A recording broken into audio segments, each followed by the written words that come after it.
I was ready to marry the woman of my dreams until I noticed charges on my credit card I didn't make. What started as financial betrayal turned into something far worse.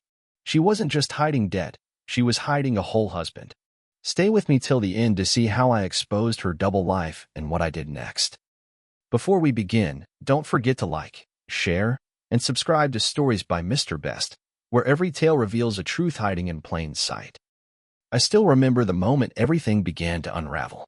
It was a quiet Sunday morning, one of those lazy days when you feel the world is finally in your control. I had just brewed a cup of coffee and was flipping through emails when a bank notification popped up on my phone. $1, 842.29. Thank you for your purchase at Delaney & Rue. I blinked twice. Delaney & Rue was a high-end bridal boutique in the city. I hadn't been there. I hadn't authorized that purchase. And I definitely hadn't spent nearly $2,000 on anything in the past month.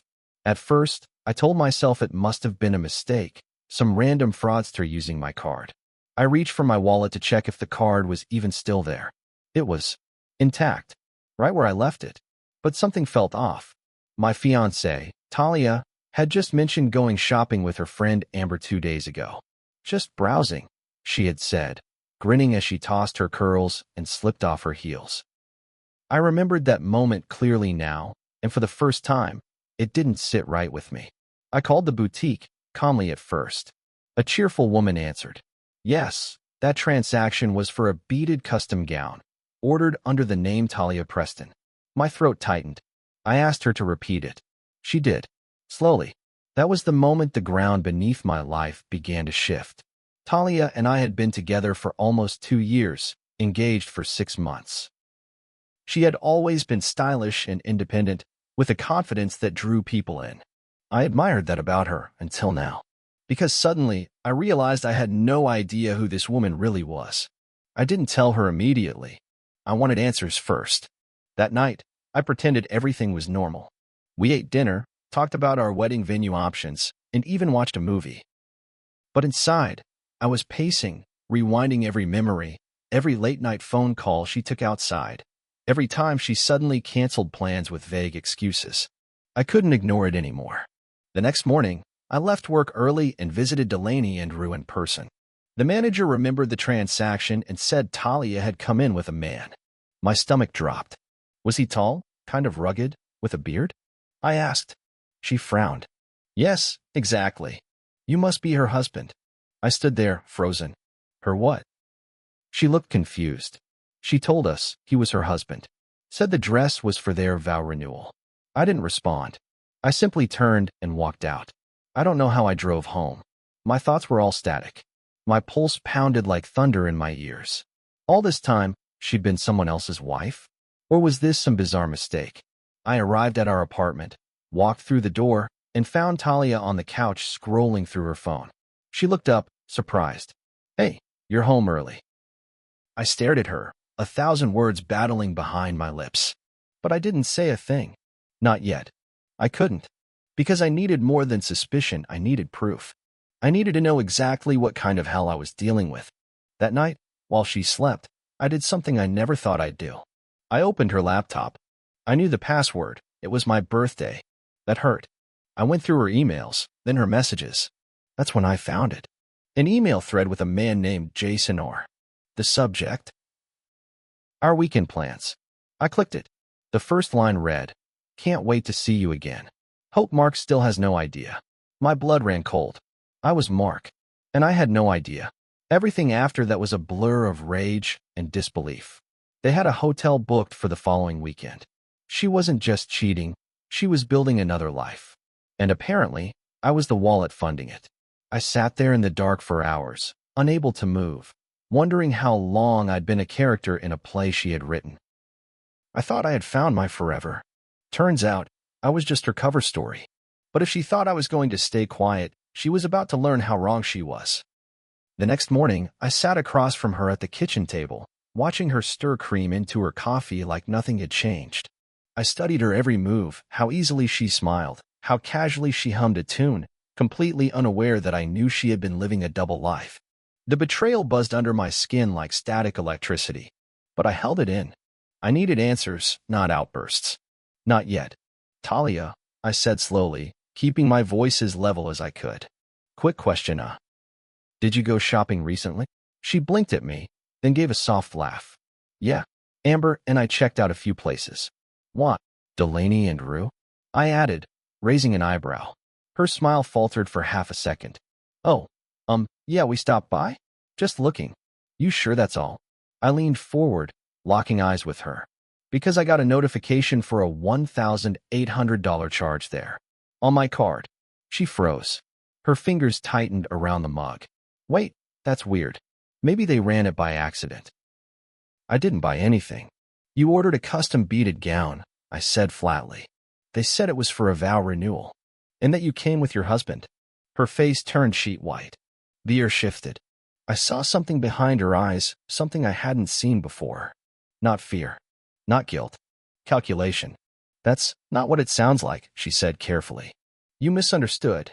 He's not. His name is Jason, I interrupted. You've been emailing him, booking hotel rooms, telling him I'm clueless. I found the messages, Talia. Silence. Dead silence. Her mouth opened slightly, but no words came out. I want the truth, I said, my voice now cold.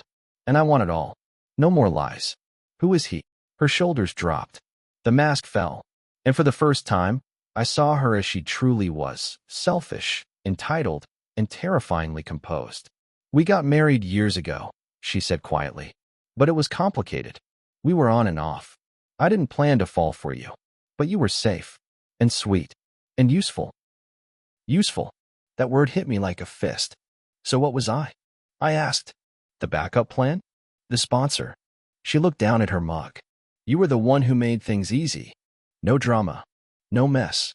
Jason and I. We have history. You wouldn't understand. I understand perfectly, I said, standing now. You stole from me. Lied to me. Used me. It's not stealing if we were going to be married, she snapped. It's just shared finances. I laughed bitterly. You're married already. That makes you a criminal. And I'm done playing the fool. I left the room before I did something I'd regret. My heart was a war zone, but I had no intention of losing the battle. I spent the next few days gathering everything: screenshots, receipts, emails, text backups. I spoke to a lawyer. Identity fraud. Financial abuse. I wasn't just going to walk away. I was going to make sure she paid for every cent and every lie. Talia tried to apologize the next evening, saying she made a mistake. That she'd break things off with Jason. That we could move past this. But every word was hollow. I just stared at her and said, you should have thought about that before you used my name to fund your fantasy life. She stared back, something dark in her eyes now. You really think you're going to win this? I smiled. You have no idea what I've already started. The web was unraveling, and I was no longer the prey. In the days that followed, I transformed from a heartbroken fiancé into something colder, more calculating. I wasn't just looking for closure anymore. I wanted the full picture. I needed to know exactly who Jason was, how long this had been going on, and what else she had been hiding. Talia had played me like a puppet, and now I was going to cut every string she ever tied around my neck, one by one. My first move was simple. I hired a private investigator. His name was Ron Holt. Ex-cop, quiet, efficient. I gave him everything I had: names, email headers, photos, phone numbers, and told him I needed confirmation that Jason was real, and more importantly, how deep this rabbit hole went. He promised to be discreet. While Ron got to work, I played my role at home. Talia was cautious now, walking on eggshells, trying to act normal. She cooked more, cleaned, wore the same perfume she used to when we first met, as if scent alone could erase betrayal. I pretended to be distant, but slowly thawing. She believed it. That was her first mistake. The second mistake was leaving her tablet unlocked one night while she showered. I wasn't planning to snoop, but curiosity whispered louder than reason. I opened her message app. There weren't many texts from Jason. She'd clearly wiped most of them, but one caught my eye. It wasn't from him. It was from a woman named Eliza D. The message read, "You said he didn't know. You promised. If this blows back on us, it's your mess to clean." Who the hell was Eliza? I searched for more, but found nothing. Still, that one message was enough to ignite a new level of suspicion. This wasn't just a case of double-dipping romance. There was a network behind her actions. People who knew. People who were involved. Ron called 3 days later. "You might want to sit down," he said. "Hit me," I replied, already pacing the living room. Jason Reynolds. Married to Talia Preston since 2018. Legally, they own a shared property in North Carolina. Been bouncing between states for years. He's not just her ex. They're still active on joint accounts. And get this, Jason's currently facing fraud allegations in another state under a different alias. My blood ran cold. Ron continued. "I also pulled property records. You're not the only one she's done this to. There was a guy in Ohio, same pattern. Engagement, money spent, sudden ghosting. His name's in court filings. Civil suit pending." I didn't speak for a full minute. "Do you want me to dig deeper into the woman, Eliza?" Ron asked. "Yes. I want everything," I said. "Every name, every document, every dollar." That night, I stared at the ceiling in the dark, wondering how many more people she had fooled. Was I just another mark on a list? Another fool in her con? Talia sensed something was changing. She started getting anxious. Asking more questions, peeking at my phone when she thought I wasn't looking. She knew I was slipping away, but she had no idea how far I had already gone. And then came the message that changed everything. A burner account emailed me. No subject line, just a single line of text. "If she says she loves you, check her passport." I rushed to our shared safe. We kept our travel documents there. Hers was missing, but I remembered where she once hid her duplicate documents. An old jewelry box on the top shelf of her closet. I opened it. Inside was her real passport. But the name wasn't Talia Preston. It was Talia Reynolds. And stamped inside were 3 recent visas, each marked with Jason Reynolds listed as the accompanying spouse. That was it. The final nail. I was engaged to a woman who was married under another name, stealing money, fabricating her identity, and possibly aiding a man already under investigation. This wasn't a love story gone wrong. This was organized fraud. I took photos of everything and placed the documents right back where I found them. The next morning, I kissed her goodbye and left for work. But I wasn't going to the office. I was headed straight to the DA's office with a folder full of evidence and a story that would tear her entire operation apart. The shadows had whispered enough. Now it was time to drag every one of them into the light. The DA's office didn't dismiss me as a jealous ex-fiancé. Thank God. I showed them everything. The boutique receipt, the emails, the burner message, the passport, the trail of transactions, and the PI report. The assistant district attorney's face tightened with every new revelation. "This isn't just identity theft," she said. "This might be a marriage fraud ring." That word, ring, hit me differently. It wasn't just betrayal. It was organized manipulation. Layers of lies wrapped around my life like barbed wire. And I had to get to the source. I had to find Jason Reynolds myself. Ron, my private investigator, moved fast. Within 48 hours, he traced Jason's recent whereabouts to an address just outside Charlotte, North Carolina. A modest house under a woman's name, Eliza Dugan. The same Eliza from the text I saw earlier. The connection snapped into place. Eliza wasn't a random friend. She was the enabler. Possibly a partner. Maybe even more. We decided to make the drive. Ron insisted on coming along, not just to protect me, but to document everything. If this ended up in court, the footage could be crucial. I agreed. We arrived late in the afternoon. The house looked unremarkable. A red truck sat in the driveway. Wind chimes danced in the breeze. We waited from across the street, inside Ron's car. About 20 minutes later, a man stepped out. He was tall, built like a former athlete gone soft, with a trimmed beard and tired eyes. "That's him," Ron whispered. "That's Jason." I wanted to run up and punch him in the face, but that wouldn't help anything. Instead, we waited until he left to walk his dog. Ron followed from a distance. I stayed back. Jason stopped in front of a small cafe around the corner and sat at an outside table. Ron motioned for me to approach. My hands were shaking as I crossed the street. I pulled out a photo of Talia and set it on the table in front of him. "Jason Reynolds?" I asked. He looked up, instantly alert. His eyes narrowed at the photo. "Who wants to know?" "I'm Mark. The guy your wife just got engaged to." His face went pale. "You've got the wrong." "I don't." I snapped. I have the emails, the hotel bookings, the boutique receipt. I've talked to the DA. You're in this up to your neck. He sat back. I starting. You don't know what you're talking about, don't I? Then explain why your wife is planning a wedding with me while you're here playing house with another woman. For a moment, I thought he'd bolt. But instead, he sighed and muttered, Jesus, Talia. So it's true? I asked. All of it. He didn't deny it. Look, I didn't know she was with anyone else.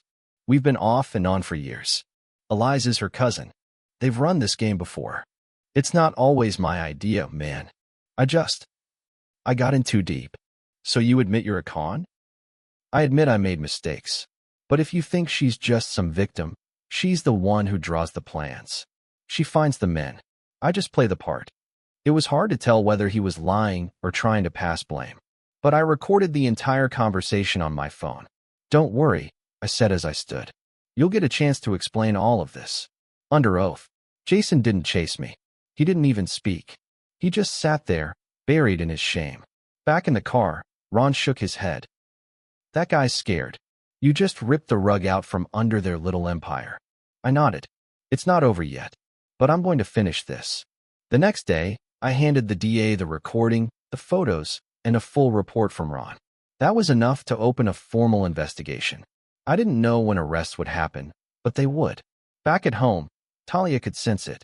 Something about me had changed. I no longer reacted to her touches. I no longer cared for her apologies. She had no idea I'd met her husband. That night, I laid one final trap. I told her I wanted to elope, that I didn't care about the past and just wanted a fresh start. Her eyes lit up too quickly. She agreed. Perfect. Because our elopement destination was the courthouse, where detectives would be waiting. She came down the stairs dressed like it was the happiest day of her life. White blouse, cream heels, a pearl bracelet I had bought her just 2 months ago, back when I still believed in the future we were building. Talia looked radiant, polished, innocent. If I hadn't known better, I might have fallen for her all over again. But this wasn't love. This was the final act of a performance that was about to crash and burn. You ready? She beamed, locking her arm through mine like nothing had ever happened. More than ready, I said. And I meant it. The drive to the courthouse was silent. She thought it was nerves. I knew it was restraint. Every second in that car was a battle not to scream at her, not to tell her everything I knew. But I stayed calm. Because the moment she walked through those doors, the truth would speak louder than any outburst ever could. We arrived exactly at 11 a.m., just like I had planned. 2 officers were already waiting near the clerk's desk. Ron was also there, casually leaning against a wall, watching her every step. She didn't notice him. She was too busy checking her lipstick in her compact mirror. The clerk smiled at us. Hi there. Are you Mark Jacobs and Talia Preston? Yes, I replied. The clerk nodded and tapped something into her computer. Wonderful. Just a moment. Talia smiled at me and whispered, See? I told you everything would be okay. You and me. No more drama. I stared into her eyes and said softly, You're right. After today, there'll be no more lies between us. And then it happened. The officers stepped forward. Talia Preston? One of them said. She blinked, confused. Yes. You are under arrest for identity fraud, grand larceny, and marriage fraud. You have the right to remain silent. What?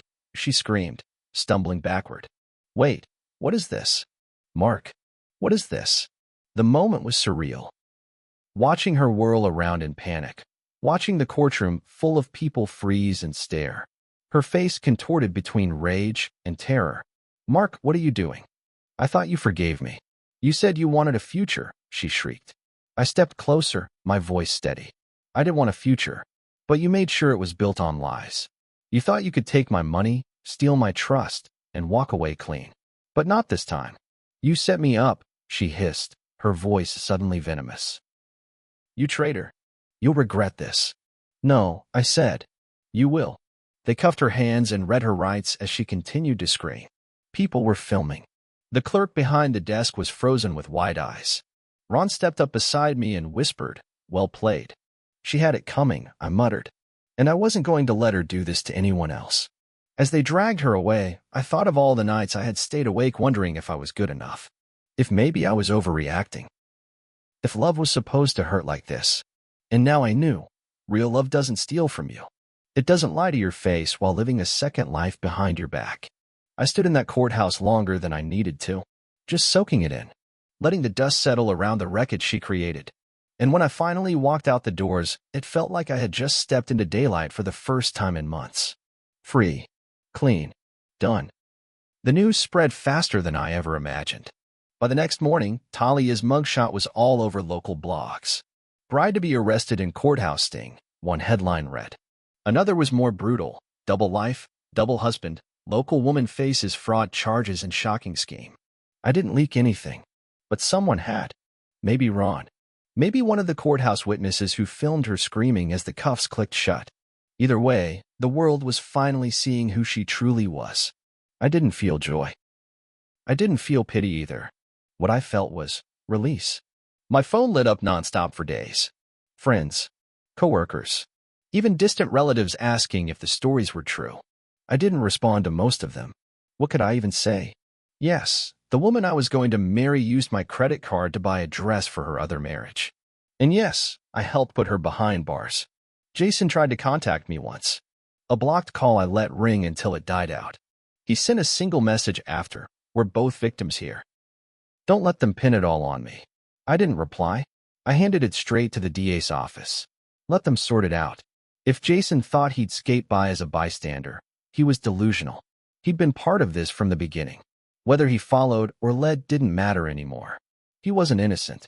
Talia, meanwhile, refused to speak to anyone. Her bail was denied. Flight risk, the court said. Too many aliases. Too many trails. She sat in county jail as the investigation widened. Turns out, there were 4 other men across 3 states who had similar stories. Engagements, financial drains, sudden disappearances. One of them, a man named Daniel from Ohio, reached out to me. We met in a diner just off the interstate. He was older than me, worn down, a little broken. She took 40 grand from me, he said, sipping his coffee. I thought I was the idiot, but seeing your story gave me the courage to talk. You weren't the idiot, I told him. She just knew how to find good men and twist the knife where it hurt most. We shared information, dates, emails, bank statements. He handed everything to the prosecutor. I knew then, Talia was going away for a long time. But even with all that, the hardest part wasn't the headlines or the betrayal. It was the silence that followed. The empty apartment. The ghost of plans we made. There were nights I still looked over to her side of the bed, half expecting her to walk in with a laugh or an apology. But reality always returned, sharper than before. I started therapy. I started running again. I even went back to church for a while, just to sit somewhere quiet and remember who I was before all this. And slowly, I started to rebuild. I launched a blog after the vows that weren't, not for pity, but for others like me. Men and women who had been conned, used, and discarded by people they thought they knew. The responses flooded in. Dozens of stories. Some worse than mine. Others eerily similar. But all of them filled with the same raw question. How could I not see it? My answer was always the same. Because you love them. And love makes us hope longer than we should. Months passed. The trial came. I sat in the front row. Talia refused to look at me. Her lawyer tried to spin the usual stories. Abuse, desperation, misunderstanding. But the evidence was too strong. Emails, surveillance, testimonies from 4 other victims. The jury found her guilty on multiple counts: fraud, identity theft, bigamy, and conspiracy to commit wire fraud. She was sentenced to 9 years in federal prison. Jason got 6 after cutting a deal. As they let her out of the courtroom, she finally looked at me. Her eyes weren't angry anymore. They were hollow. She mouthed something I couldn't quite make out. Maybe I'm sorry. Maybe I hate you. I'll never know. I walked out of that courthouse for the second time. But this time, I wasn't just free. I was stronger, wiser, whole again. And I made a promise to myself that day. I would never let betrayal be the end of my story. It would be the beginning of a better one. If this story moved you, don't forget to like, share, and subscribe for more gripping tales like this one. Every week, we uncover real-life stories that will make you rethink everything you know about trust, loyalty, and resilience. Stay tuned for the next one, because some truths demand to be told.